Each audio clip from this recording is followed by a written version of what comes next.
Alhamdulillah, alhamdulillahi rabbil alamin, wa bihi nasta'inu ala umuri dunya waddin. Wassalatu wassalamu ala sayyidina Muhammadin wa ala alihi wa sahbihi ajma'in wa man tabi'ahum bi ihsanin ila yaumiddin. Amma ba'du. Allahumma la sahla illa ma ja'altu sahla wa anta taj'alul huzna idza syi'ta sahla. Allahumma la khaira illa khairuk wa la tayra illa tayruk wa la ilaha ghairuk. Allahumma la ya'ti bil hasanati illa anta wa la yadfa'u sayyiati illa anta wa la hawla wa la quwwata illa bik. Allahumma arinal haqqa haqqan warzuqna ittiba'ah wa arinal batila batilan warzuqna ijtinabah wa la taj'alhu multabisan 'alaina fanadhil. Allahumma ij'alna mimman yastami'ul qawla fayattabi'u ahsanah fa innaka waliyyu dzalika wal qadiru 'alaihi. Allahumma faqina fid din, Allahumma faqina fid din, Allahumma faqina fid din wa 'allimna at-ta'wil. Ikhwati fid din wa akhwati fillah, rahimani wa rahimakumullah. Alhamdulillah, pada subuh hari ini kita masih bisa melanjutkan kajian kita dalam rangkaian pembahasan fikih muamalah yang kita ambil dari kitab Harta Haram Muamalat Kontemporer karya Al-Ustadz Dr. Irwandi Tarmizi, yang mana kita telah sampai ke dalam pembahasan pasti seputar bentuk kezoliman, yang mana di bawah pembahasan tentang bolehkah mengambil upah dari mengajar ilmu agama ataupun hak cipta menulis buku-buku agama. Di bawah pembahasan itu beliau membahas tentang hukum franchise atau dalam kurung waralaba.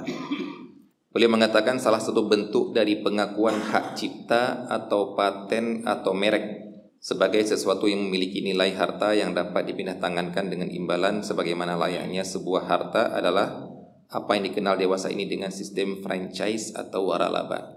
Di sini menunjukkan bahwasanya harta itu berkembang. Jadi bukan hanya harta itu murni emas dan perak, dinar dan dirham saja.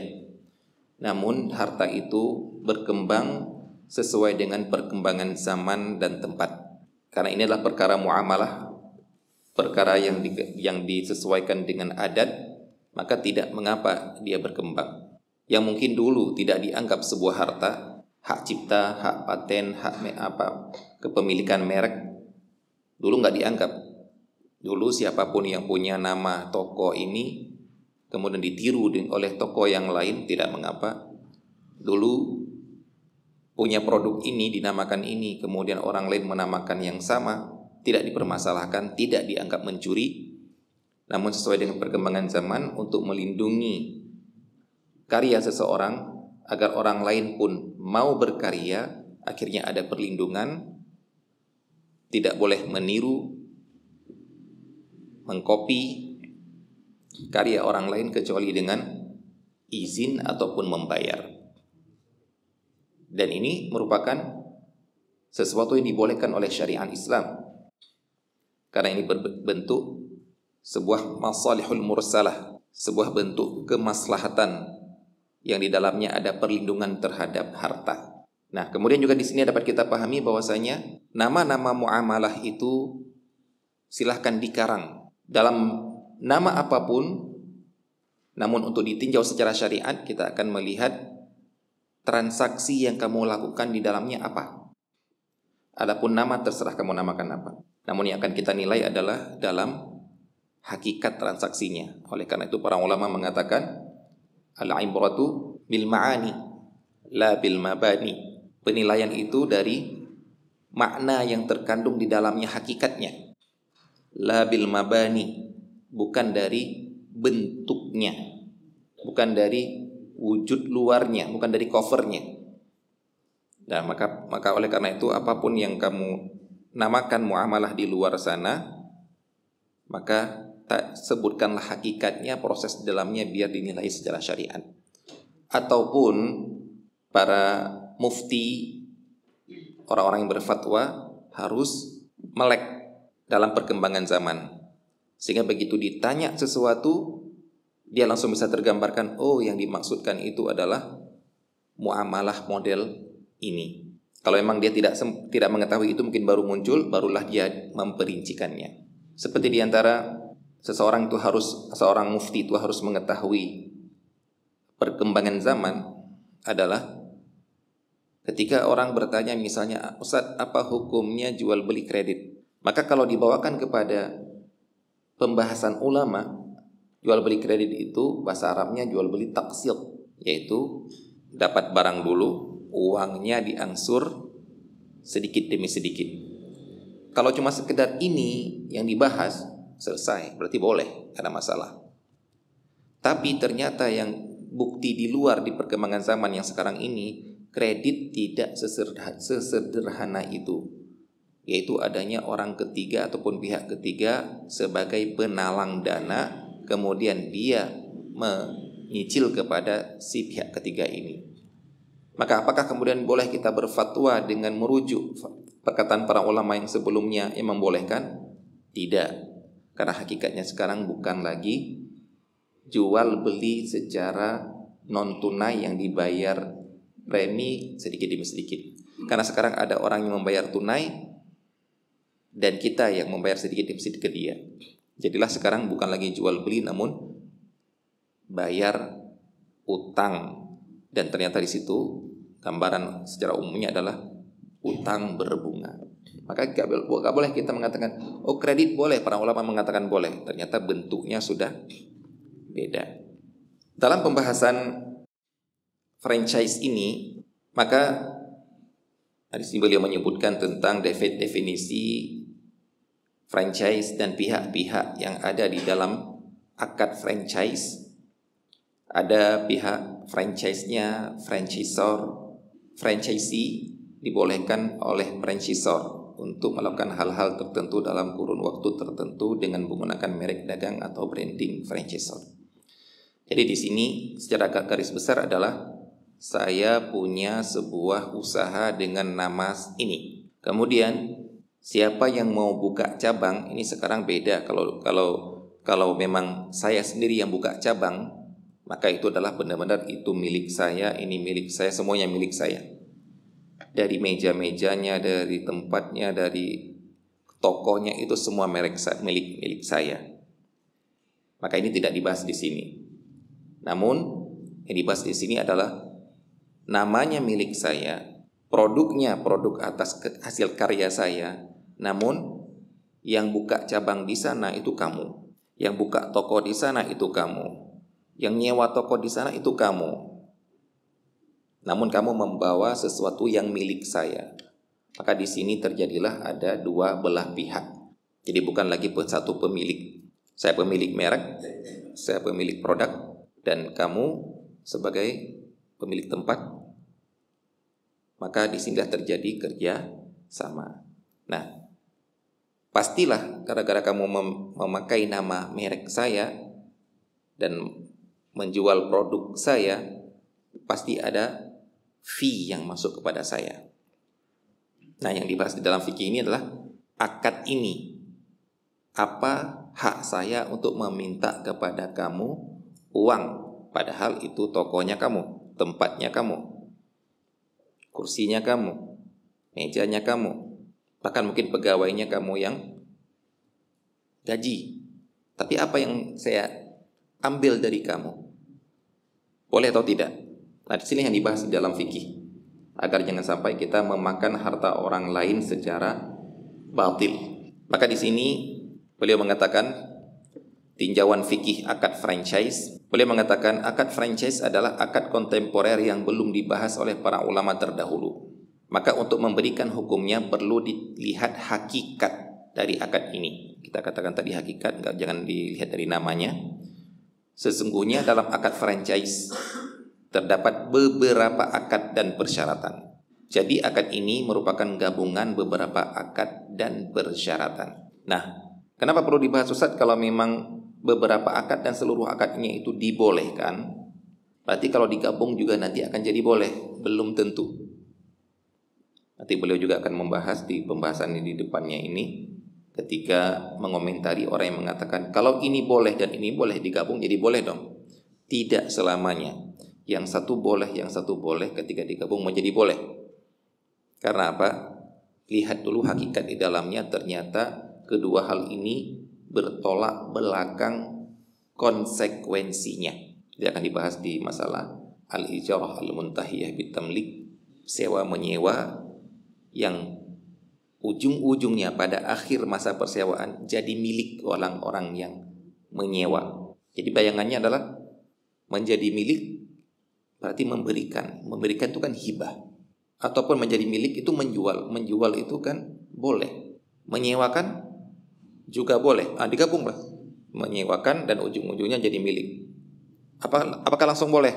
Belum tentu boleh. Mari kita lihat hakikat yang terjadi di dalamnya. Ada ghararnya atau tidak? Ada ketidakpastian atau tidak? Ada bertabrakan konsekuensinya atau tidak?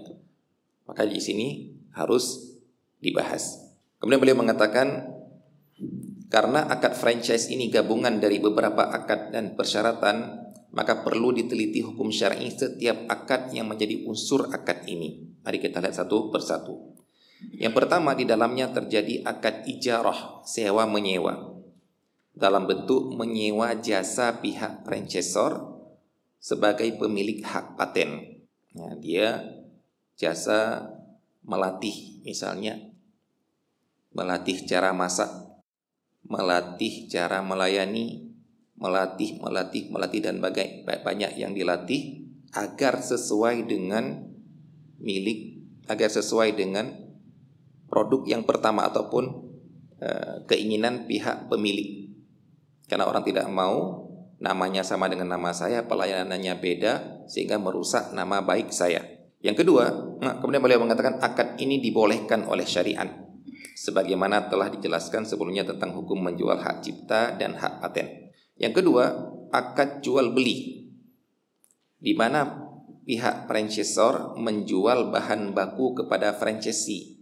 Jadi, saya memiliki sebuah produk ayam ataupun produk makanan yang lainnya dengan nama ini, yang mana setelah saya patenkan, kalau ada orang buka dengan nama ini juga maka bisa saya tuntut. Tapi ada orang mau buka kerjasama sama saya, baik kamu siapkan tempat, saya akan latih cara membuatnya, cara pelayanannya. Namun dengan syarat kamu juga harus beli bahan bakunya dari saya agar terjamin rasanya. Bolehkah itu? Kita syaratkan, kamu nggak boleh jual sendiri. Kamu hanya boleh membeli produknya dari saya. Akad ini dibolehkan berdasarkan dalil-dalil umum yang membolehkan jual beli selama tidak ada hal-hal yang diharamkan. Berarti kita membawakan kepada akad jual belinya. Apa ini perjual belikan, bagaimana akadnya, selama persyaratan jual beli terpenuhi maka dibolehkan. Kemudian yang ketiga, persyaratan-persyaratan tertentu, yaitu pihak franchisee mesti membeli jumlah tetap bahan baku dari pihak franchisor secara berkala. Kalau tadi benar-benar murni akad, kalau sekarang persyaratan. Dalam akad itu ada sebuah persyaratan yang mengikat. Kalau mau lanjut, kalau nggak mau jangan. Apakah persyaratan ini boleh atau tidak? Beliau mengatakan, berdasarkan kaidah umum dalam muamalat, bahwa pada dasarnya setiap persyaratan ini dibolehkan selama tidak bertentangan dengan syariat. Jadi kalau hukum asal persyaratan itu boleh, barulah kita lihat sesuai atau tidak dengan syariat. Kalau tidak melanggar, baru kita katakan boleh ataupun kita kembalikan kepada hukum asal. Juga ada manfaat bagi franchisor dalam hal ini guna melariskan produknya dan penguasaan pasar untuk produknya. Jadi tergantung akad. Ada yang memang menjual bahan baku, ada yang cuma dilatih, namun yang dibayarkan adalah jasanya. Yang keempat, pihak franchisee tidak boleh menjual produk selain produk pihak franchisor. Ini persyaratan penting dalam akad franchise yang bertujuan agar pihak franchisor tidak memiliki pesaing produknya. Maka persyaratan ini sangat dibutuhkan oleh franchisor. Dan hukum asalnya setiap persyaratan yang tidak bertentangan dengan nas Al-Quran dan Al-Hadis dan kemaslahatan adalah dibolehkan. Membatasi partner yang hanya boleh menjual produk yang kita sepakati. Misalnya kita kerjasama dalam merek punya saya adalah ayam goreng. Maka Anda melarang jangan menjual produk lain walaupun yang bernama ayam. Misalnya dia buka sop ayam. Jadi di sini namanya seperti nama yang punya saya, dia menyewa nama saya. Kemudian yang intinya lah jual ayam goreng, ternyata ada satu menu lagi, sop ayam. Boleh atau tidak? Maka orang itu melarang, nggak boleh. Kalau kamu melakukannya itu, maka kita akan membatalkan akad, memfasakh akad franchise kita, membatasi. Nah, pembatasan ini boleh atau tidak? Beliau mengatakan di sini, dan ini tidak bertentangan. Ya, sebagaimana misalnya yang terjadi ya, beberapa hari yang lalu juga saya melihat keluhan di media sosial, ya sambil dia tertawa, sambil dia dalam nada bercanda, yaitu ada orang yang jadi pegawai kita gaji per bulan, ternyata dia berbisnis di toko kita. Padahal kan tugas dia kan sebagai karyawan. Yang namanya karyawan itu melakukan apapun di bawah permintaan pemilik. Nah, ternyata dia punya bisnis sendiri juga, tapi di toko ini juga. Misalnya saya suruh menjual toko kelontong misalnya, jual, ternyata ada barang punya dia beberapa di dalamnya. Yang itu kalau laku, semua keuntungan milik dia. Apa hukumnya ini? Ini kalau kita tanya sama karyawan, dibilang boleh nih hukumnya. Nah, ini kejadian-kejadian, bahkan ada teman-teman, terkadang kita mengatakan, ini teman ngaji tapi mau melakukan seperti ini. Ya mungkin dia ngajinya ngaji akidah, ngaji tafsir, ngaji hadis, sunnah, tapi dia nggak pernah ngaji muamalat. Padahal yang sedang dipraktekkan oleh dia hasil nafkah dia dari muamalat. Maka ini sebenarnya dia wajib belajar muamalat. Tapi yang dilakukan apa? Dia menjual produk tanpa izin pemilik toko. Begitu ada milik produk ini, murni seluruhnya menjadi dia. Yang lain, dia amanah yang lain.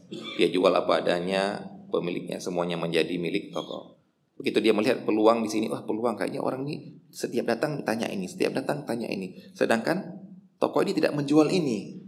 Karena memang bukan toko untuk menjual ini, kelontong misalnya. Ini orang nanya pulsa.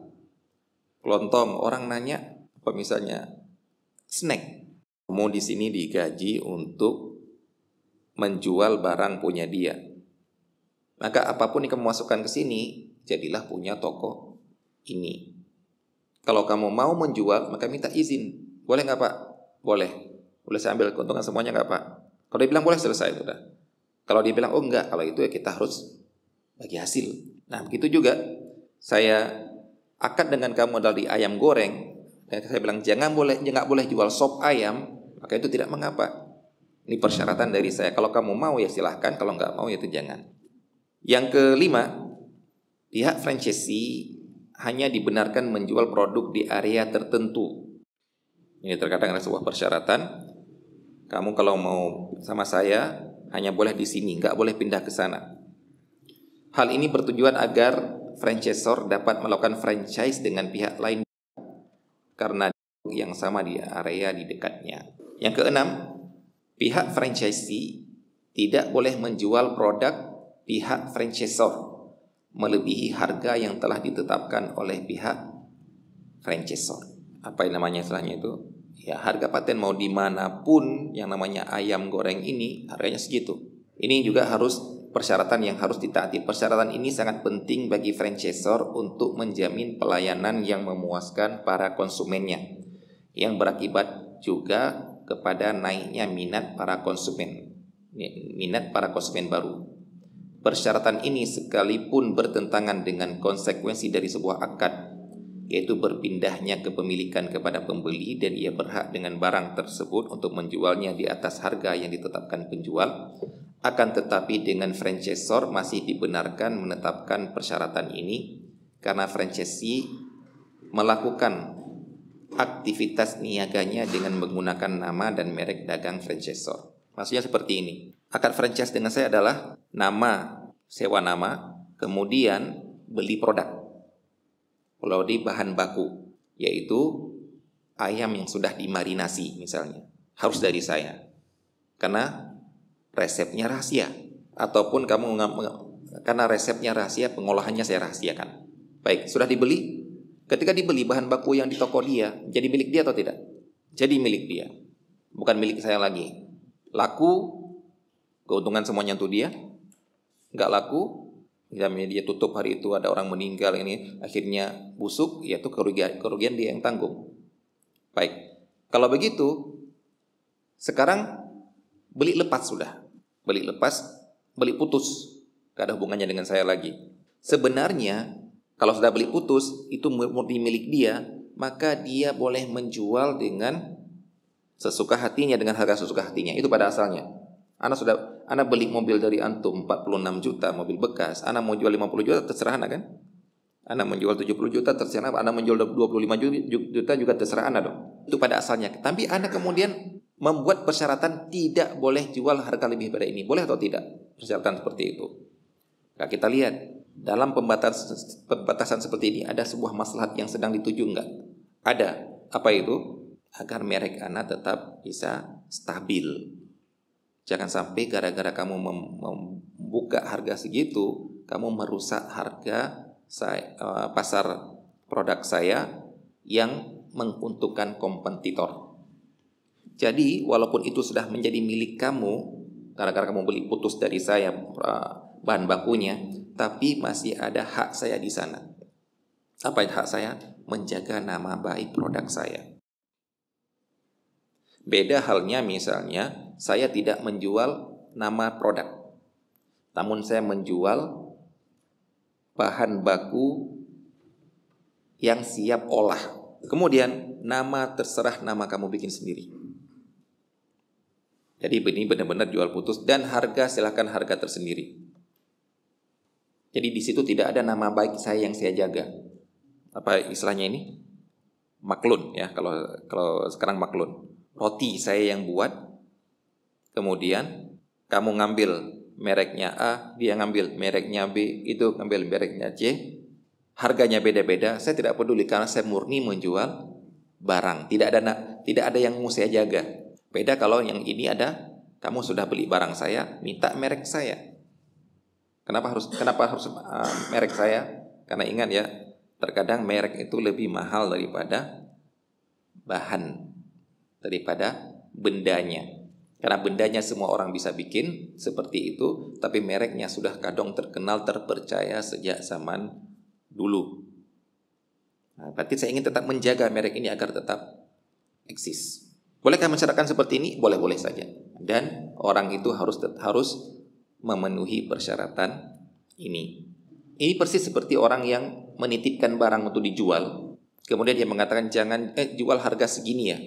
Kemudian orang yang mau menjual tuh merasa ini harganya bisa di atasnya itu. Bolehkah dia melanggar? Tidak boleh. Kenapa? Dia tidak boleh kecuali dengan izin baru. Pak, ini bisa dijual di atasnya, boleh nggak Pak? Kalau dibilang tetap tidak boleh, tidak boleh. Kenapa? Karena dia ada sesuatu yang ingin dia jaga, yaitu kestabilan produk dia di pasar.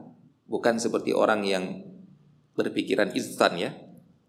Ada sebagian kita berpikiran instan, yaitu yang bermodalkan pemerasan. Nanti akan dibahas masalah menjual dengan model pemerasan itu. Bakso habis makan 150.000. Dia merasa apa? Yang penting laku sekarang banyak, nggak balik lagi juga nggak apa-apa. Dan benar orang akan balik lagi. Dan juga dia akan menyampaikan pada orang jangan balik lagi ke sana. Karena dia merasa telah tertipu dengan harga ghaben, nanti akan dibahas. Nah, orang yang benar-benar punya pikiran bisnis ke masa depan, nggak seperti ini dia menjaga agar orang balik lagi. Dengan cara apa? Di antaranya menstabilkan rasa, menstabilkan kualitas, dan menstabilkan harga. Nah, ini benar-benar orang yang punya visi ke depan. Walaupun dia tahu laku bisa kita naikkan harganya, tahu saya, tapi tetap harga segini demi untuk keberlangsungan sepanjang masa. Berarti ini ada beberapa akad di sini. Yang intinya akad jual beli dengan akad sewa menyewa, dan banyak persyaratan yang dibuat di dalamnya, persyaratan yang mengikat untuk kemaslahatan salah satu pihak ataupun kedua belah pihak. Melihat kepada setiap akad dan persyaratan yang terdapat dalam yang yang terdapat di dalam hal tersebut merupakan komponen dari akad franchise dibolehkan, maka hukum gabungan seluruh akad dan persyaratan tersebut dalam satu akad yang dinamakan dengan franchise juga dibolehkan. Kecuali bila terdapat dalam hal-hal yang diharamkan seperti pihak franchisor mewajibkan agar franchisee menjual khamar, rokok, musik, dan lain-lain, maka hukumnya diharamkan karena barang-barang itu hukumnya adalah haram. Terkadang, ini secara garis besar ini ya, berarti boleh. Nah, terkadang ada persyaratan-persyaratan di dalamnya yang ternyata kalau ditilik lebih dalam, dia adalah memakan harta orang tanpa hak. Tapi dibalut dengan akad franchise. Hal ini juga pernah ditanyakan ke Ustadz Irwandi langsung di majelis beliau. Silakan antum cari di internet, insyaallah ada Ustadz Irwandi franchise yang tulis seperti itu. Yaitu kalau nggak salah saya, yaitu franchise bimbel. Ada orang mengambil franchise sebuah bimbel, sudah membayar penggunaan nama bimbelnya, membayar metode-metode di dalamnya sudah dibayar rutin per berapa bulan, lupa gitu. Tapi kemudian ibu ini bertanya, tapi kemudian setiap ada orang mendaftar, franchise itu minta berapa persen dari pendaftaran. Pertanyaan yang ditanyakan oleh Ustaz Irwandi adalah, ibu sudah membeli? Ya. Ibu sudah menggunakan? Ya, sudah bayar. Maksudnya dengan membeli ini mau ada murid nggak murid, dia tetap bayar segitu sudah. Menyewa nama, menyewa bimbelnya ini untuk dibuka di cabang di tempat dia. Padahal Ustaz Irwandi bertanya, terus yang diminta prosentase dari pendaftaran SPP itu apa? Atas bayaran apa? Kalau memang ibu sudah mendapatkan, sudah membeli, tapi kok ada permintaan ini lagi, ini apa? Ya, dia nggak bisa jawab. Pokoknya seperti itu. Kata beliau, nggak boleh. Itu memakan harta orang tanpa hak. Ya sudah, itu saya sudah membeli, menyewa, istilahnya menyewa nama kamu, ya kemudian berapapun yang masuk, ya itu untuk saya. Karena akad kita adalah membeli ini berapapun selama ini berapapun yang masuk punya saya. Beda kalau nanti sewanya adalah pakai nama, tapi bayarannya dari berapapun orang yang masuk, prosentasenya untuk mereka. Jadi bukan ini juga diambil, ini juga diambil. Makanya beliau bertanya, ini apa? Tak bisa dijawab. Maka beliau mengatakan itu tidak boleh, itu makan harta orang tanpa hak yang dibenarkan. Kita lanjutkan pembahasan yang berikutnya. Hal yang diharamkan dalam muamalat yang bisa menyebabkan menjadi harta haram adalah kezaliman terhadap orang banyak. Yang pertama yang beliau bahas adalah al-ghish, yaitu berlaku curang. Yang dimaksud dengan ghish adalah penjual menampilkan barang tidak sesuai dengan hakikatnya, atau ia menyembunyikan cacat barang. Jika pembeli mengetahui hakikat barang sesungguhnya, ia tidak akan membeli barang dengan harga yang diinginkan penjual. Jadi kita tahu yang namanya curang ya, yang mana hasilnya adalah orang akan otomatis mengucapkan kata-kata, kalau saya tahu seperti ini nggak akan beli saya. Kalau saya tahu seperti ini, nggak pantas harga seperti tadi yang saya bayarkan. Itu pasti hasilnya. Berarti di sini ada muncul ketidakridhaan. Rasulullah SAW bersabda, innamal bai'u an taradin. Yang namanya jual beli itu adalah berdasarkan ridho. Tapi ridho adalah salah satu syarat jual beli. Ada 6 syarat lain yang juga syarat-syarat jual beli. Yang mana kalau kita tilik yang 6 ini, yang lain adalah semuanya kembali ke ridho. Kenapa? Karena misalnya harus jelas harganya. Kenapa tujuannya? Karena kalau harganya nggak jelas, ternyata ketahuan harganya nggak seperti ini, jadi nggak ridho. Di antara misalnya harus bisa diserah terimakan. Kalau ternyata tidak diserah terimakan, udah terlanjur dibayar, barangnya nggak dapat, ujung-ujungnya, wah kalau saya tahu seperti ini nggak mau beli saya, nggak ridho juga. Itu aja ke situ nanti. Makanya sebenarnya yang paling gampang kita tanyakan, ada hal-hal ya, bapak-bapak dan ibu-ibu, ada hal-hal yang sebelum antum tanya ke ustaz, tanya diri sendiri dulu. Yaitu yang menyangkut dengan perasaan manusia. Kalau kamu beli seperti itu, ridho enggak? Enggak, Ustaz. Ya berarti kamu jangan jual seperti itu. Itu jawabannya paling gampang. Pernah ada yang tanya sama saya, Ustaz, Boleh nggak menjual roti dengan tulisan fresh from the oven, tapi ternyata sudah 3 hari? Ana balik bertanya, kalau antum seperti itu, antum merasa ditipu nggak? Iya, Ustaz. Makanya jangan nipu orang lain. Nah, jadi sebenarnya masalah ghish, yaitu yang di sini dikatakan sesungguhnya ia tidak akan membeli barang dengan harga yang diinginkan. Berarti dia merasa tertipu, dan ini juga harus ada perasaan pada diri kita. Coba tanyakan.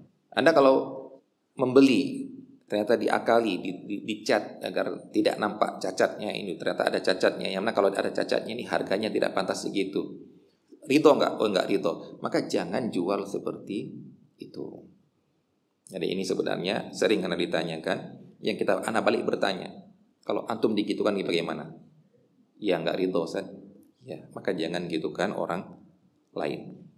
Dari definisi di atas jelas bahwa penjual menggunakan ghish untuk meraup untung yang lebih besar dari harga biasa dengan cara berbohong. Seperti penjual mobil bekas memoles sedemikian rupa mobilnya sehingga pembeli tidak menyangka bahwa mobil itu bekas tabrakan. Atau penjual diam, tidak mengungkapkan cacat yang terdapat pada mobilnya. Atau mobilnya memang dalam keadaan bagus, akan tetapi dijual dengan harga jauh melebihi harga pasar dikarenakan pembeli tidak tahu harga dan tidak pandai tawar-menawar. Ini semuanya dalam lingkup ini ya. Nggak tahu cacat benda, nggak tahu hakikat benda, dan nggak tahu harga yang mana begitu dia tahu akan muncul ketidakridhoan. Mungkin ada yang bertanya, berarti kita nggak boleh jual mobil bekas tabrakan, Ustaz, mobil bekas banjir? Jawabannya boleh. Ngasih tahu, karena itu merupakan salah satu cacat. Dia sudah cacat, walaupun menurut atau tapi mestinya masih bagus, Ustaz. Iya kan, tapi bekas banjir kan. Iya. Dan semua orang tahu yang namanya bekas banjir itu merupakan sebuah cacat. Maka kasih tahu, Pak, ini bekas banjir, tapi sudah saya servis dengan semeruka seperti fresh lagi. Coba Bapak coba. Jadi dia sudah memamerkan ada bekas banjir tapi sudah diperbaiki. Itu sudah beda. Ini penyot, Pak. Ini pernah rangka, ini pernah penyot, pernah Pak bengkok. Ini sudah diluruskan kembali. Nah, dibahas oleh para ulama dalam masalah mengganti, dalam masalah merusak barang orang lain, yaitu ikut setelah memperbaiki membayar selisih harga. Masya Allah. Jadi kalau merusak barang orang lain, bukan hanya memperbaiki seperti sedia kala, tapi ada yang harus ditutupi, yaitu selisih harga yang setelah diperbaiki ini. Mobil misalnya, kita tabrak mobil orang penyok, ya kita bawa ke Top Magic ya, kita bawa ke Kota Magic kan, bisa seperti sedia kala, yakin ya? Yakin. Tapi kalau orang tahu mobil ini dari penyot menjadi sedia kala, turun nggak harganya? Turun. Dari baret kemudian dipoles, ada selisih harga yang turun nggak? Ada. Nah itu juga tolong ditanggung. Wahai yang perusak mobil orang, selain hanya memperbaiki, ada nilai yang tergerus dari akibat perbaikan itu. Jadi itu juga harus ditutupi. Nah begitu juga di sini.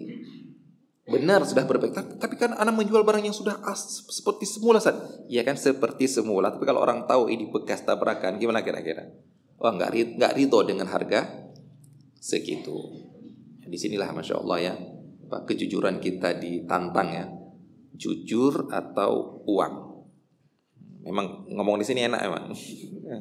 Ngomong di sini enak, ngasih tahu itu enak, tapi begitu di hadapan kita ini, kalau saya terangkan apa adanya, nggak dibeli, atau harganya nggak mau segini, kalau saya tutupi tapi nampaknya sudah bagus, maka akan ditantang.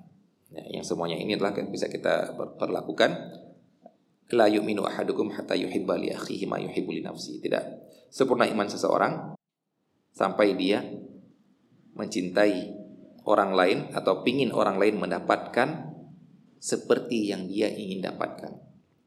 Dia ingin diperlukan jujur, orang lain pasti juga ingin diperlukan jujur. Baik, kemudian beliau di sini menyebutkan tentang dalil-dalil wajibnya jujur. Kira-kira wajib jujur itu perlu dalil nggak? Nah, ini yang sering anak katakan, yaitu ada akhlak-akhlak yang disepakati oleh semua manusia secara fitrah. Nggak butuh dia seorang muslim, dia hanya sebagai manusia sudah akan menyetujui akhlak ini. Makanya akhlak tersebut ada untuk orang-orang musyrik. Akhlak tersebut ada pada orang-orang kafir, orang-orang jahiliyah. Contohnya apa? Jujur, tidak menzolimi, menghormati tetangga, menghormati orang lain. Itu sesuatu yang umum. Makanya kalau dibilang, wah, orang kafir, di negara orang kafir mau ngantri, mau membuang sampah pada tempatnya, mau dan lain-lain sebagainya, maka itu jangan heran, karena itu akhlak umum. Nah, datang Islam kemudian menyempurnakan akhlak ini. Innama bu'itsu liutammima makarimal akhlak. Aku diutus untuk menyempurnakan akhlak yang mulia. Apa bentuk kesempurnaannya itu? Agar bisa dinilai baik di akhirat. Gak ada gunanya akhlak baik antum di dunia, berbuat baik kepada orang lain, kalau masih kafir. Gak akan mendapatkan pahala di akhirat. Seperti kisah Ibnu Jad'an, seorang yang melegenda namanya di masa jahiliyah. Ditanya oleh Siti Aisyah kepada Rasulullah SAW, ya Rasulullah, Ibnu Jad'an di jahiliyah terkenal beliau. Nah, Siti Aisyah kan masih kecil ketika Rasulullah diutus. Berarti ketika Rasulullah umur masih 20 tahun, 15 tahun, Siti Aisyah belum lahir, tapi beliau mendengar nama orang ini, nama Ibnu Jad'an ini. Dia orang yang menghormati tamu. Namanya menghormati tamu di masa Arab itu adalah kalau ada orang pendatang ke pendatang ke Mekah dari luar kota, dijamu. Itu maksudnya menghormati tamu ya. Bukan menghormati tamu cuma ayo silakan masuk kemudian bermuka seri-seri. Bukan hanya itu toh. Datang, ayo ke rumah, makan sepuasnya selama 3 hari. Begitu 3 hari barulah mereka bertanya mau kemana. Dan budaya tersebut, Anda baca di seorang peneliti di judulnya Negara Petrodolar. Dia peneliti, orang luar negeri, orang negara Amerika, tapi dia meneliti di negara Arab. Dan namanya mereka meneliti benar-benar all in ya, all out ya. Dia benar-benar datang ke orang-orang Baduy. Dia menceritakan ada di budaya Baduy itu kalau ada orang lewat, gak dikenal, tapi wah ini datang tamu. Bukan benar-benar menuju ke sini. Silakan masuk, Pak. Itu dijamu 3 hari. Begitu 3 hari baru ditanya mau kemana. Itu maksudnya apa? Silakan keluar. Nah, itu budaya. Tapi sekarang masih ada nggak budaya itu di Saudi? Insyaallah nggak ada. Silakan cari makan sendiri. Sudah ada restoran, sudah ada tempat hotel dan lain sebagainya. Nah, itu beliau menghormati tamu seperti itu, kemudian menjalin silaturahim, menghormati tetangga. Yang ditanya, dapat pahala enggak di akhirat? Kata Rasulullah SAW, enggak. Karena dia tidak pernah berdoa sekalipun tidak sekalipun dia pernah berdoa di masa hayatnya, Rabbighfirli khati'ati yaumaddin, ya Allah, ampunilah aku nanti di hari kiamat nanti. Maksudnya apa? Dia tidak beriman kepada hari akhirat. Nah, jadi untuk apa? Kita berbaik di dunia ini, berbaik, ternyata enggak masuk surga. Ternyata enggak sholat, berbaik pada manusia tapi enggak sholat. Ada orang sekarang kan dibalik gitu. Saya enggak butuh anak saya sholat, saya enggak butuh orang sholat, saya butuh orang yang berbuat baik pada orang lain, orang yang jujur, orang ini. Ya enggak gitu juga Ferguson. Kita ada hal-hal yang harus kita gabungkan semuanya. Baik, walaupun tidak butuh dalil, ternyata dalam Islam ada dalil yang menyebutkan keutamaan berbuat akhlak seperti itu, ataupun dalil untuk mengancam orang yang tidak berakhlak seperti itu. Ini yang kita katakan manfaatnya di akhirat. Yang pertama kata Rasulullah SAW, at-tajirus saduq, al-amin, para pedagang yang jujur dan amanah, ma'an nabiyyina was-siddiqina wasyuhada. Insyaallah akan bersama para nabi, para siddiqin dan orang-orang mati syahid. Di mana bersamanya maksudnya? Di surga. Baik, perhatikan ini ya. Padahal profesinya adalah duniawi, tapi ada yang dijaga oleh dia, yaitu menjaga kemanfaatan pada orang lain. Ini juga hubungannya dengan khairun nas anfa'hum linnas, sebaik-baik manusia adalah yang memberi manfaat pada orang lain. Hadis yang lain, fa in sadaqa, jika penjual dan pembeli berlaku jujur, wa bayyana, dan menjelaskan apa adanya, menjelaskan segalanya, burika lahuma fi bai'ihima, maka akan diberikan barokah kepada mereka berdua dalam jual beli mereka. Wa in kadzaba wa katama, apabila berdusta ataupun menyembunyikan, muhiqat barakatu bai'ihima, maka akan dihapuskan keberkahan dalam jual beli mereka. Masya Allah, ini yang harus kita perhatikan di sini adalah barokah. Mari kita ubah sudut pandang kita terhadap barokah benda, barokah harta. Karena apa? Ada sebagian dari kita menganggap barokah itu adalah kalau tersimpan, kalau ada banyak nominalnya, kalau bertahan lama, itu kita anggap barokah. Kita anggap rezeki yang barokah itu apa? Gaji barokah itu gaji yang sampai akhir bulan masih bertahan. Ada enggak? Masih ibu-ibu dan bapak masih menganggap seperti itu?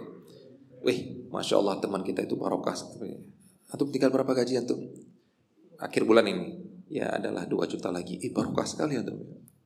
Ana belum sampai saat akhir bulan sudah habis.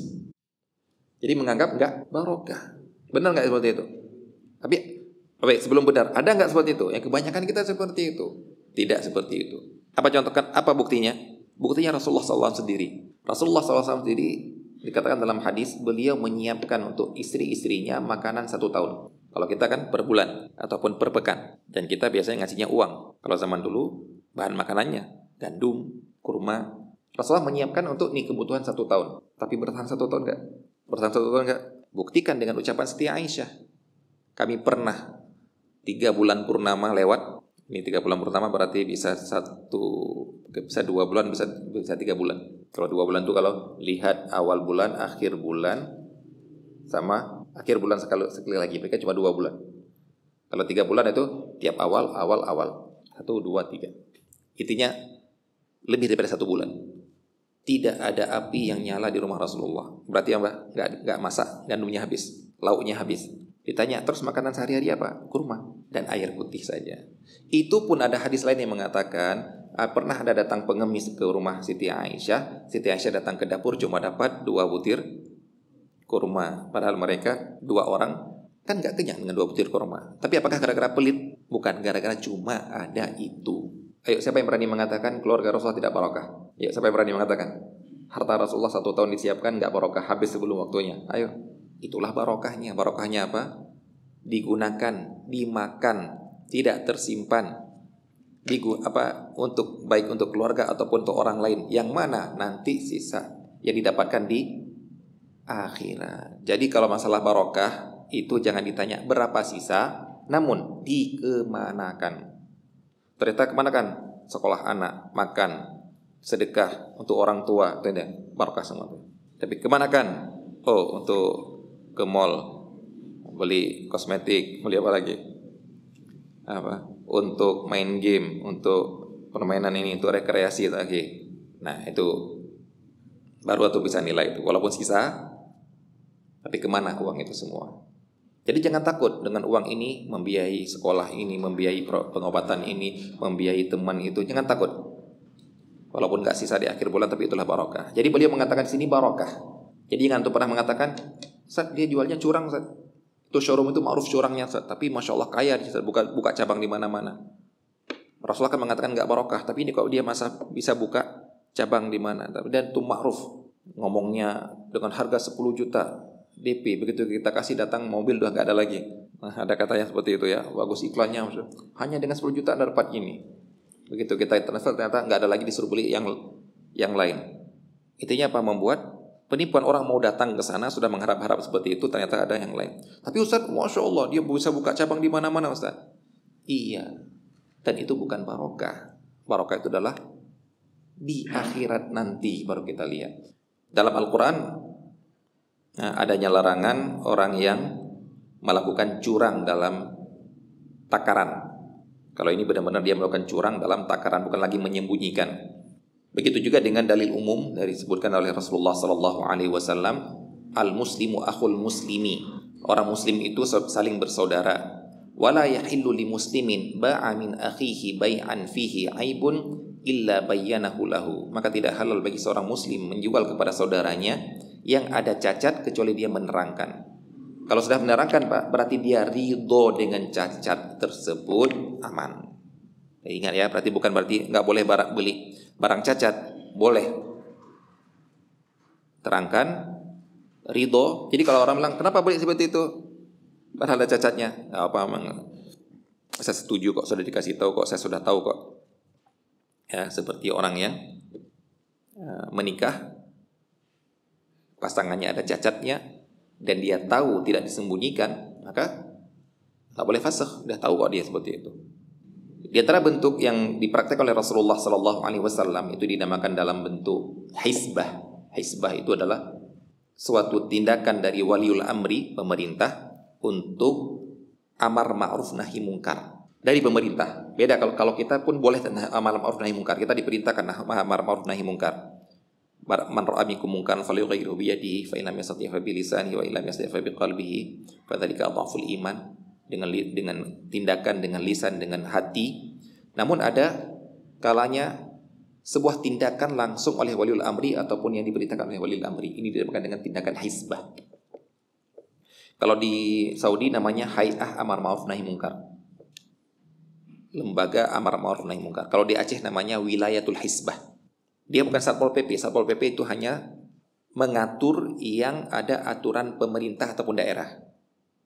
Kebijakan penguasa. Kalau hisbah itu syar'i. Hubungannya mengatur sesuatu yang ada hubungan syar'i. Contohnya apa kalau di Aceh? Mencari orang pacaran. Itu kalau dapat akan diajukan ke mahkamah Islam, kemudian nanti akan dicambuk. Keliling-keliling nyari orang yang enggak salat Jumat. Yang nyari siapa? Laki-laki? Enggak. Orang perempuan. Wilayatul hisbahnya perempuan. Kalau laki-laki nyari orang enggak salat Jumat, berarti dia enggak salat juga gitu kan. Mencari orang yang wanita yang enggak pakai jilbab atau yang pakai celana ketat. Yang dilanggar apa ini? Bukan peraturan tentang pasar, bukan. Tapi agama. Ini dinamakan dengan hisbah. Itu kalau Masya Allah. Dan kenapa harus ada orang khusus atas penunjukan waliul amri? Karena kalau anak yang larang, ada orang pacaran yang larang, anak yang dipukul. Tapi kalau yang larang adalah benar-benar ada pakaian khusus dari waliul amri, mereka nggak berani, pasrah ditangkap. Nah begitu juga yang pernah dilakukan oleh Rasulullah SAW itu keliling pasar. Kalau keliling pasar, kalau anak yang ada orang curang dalam timbangan, anak cuma bisa nasihat. Dia marah-marah, anak nggak bisa apa-apa lagi. Tapi kalau dari hisbah, nggak akan bisa. Bisa ditangkap dia, bisa disita punya dia nggak bisa bergerak apa-apa. Rasulullah SAW pernah mendatangi orang yang jual gandum oleh seorang Arab Badui. Rasulullah memasukkan tangannya ke dalamnya. Ternyata yang di luarnya kering, yang di dalamnya basah. Ya tahu sendiri kalau sudah basah berarti tidak akan tahan lama. Beliau bertanya, apa ini Arabi? Apa ini wahai fulan? Kenapa basah? Kena ujian ya Rasulullah. Kenapa kamu tidak letakkan di atas biar orang lihat? Sehingga walaupun dia beli gandum basah, tapi dengan ridho walaupun basah. Kurma busuk, ada busuknya, ridho dengan busuk. Kurma yang ada ulatnya, beras yang ada kutunya. Kalau ridho seperti ini, ya silakan. Nah, jangan sampai dia beli merasa bagus, ternyata ketika dibuka ternyata tidak sesuai dengan bayangannya. Baik, ini yang dapat kita sampaikan. Adapun bentuk-bentuk ghishnya akan kita lanjutkan pada pertemuan yang akan datang. Wassalamualaikum warahmatullahi wabarakatuh.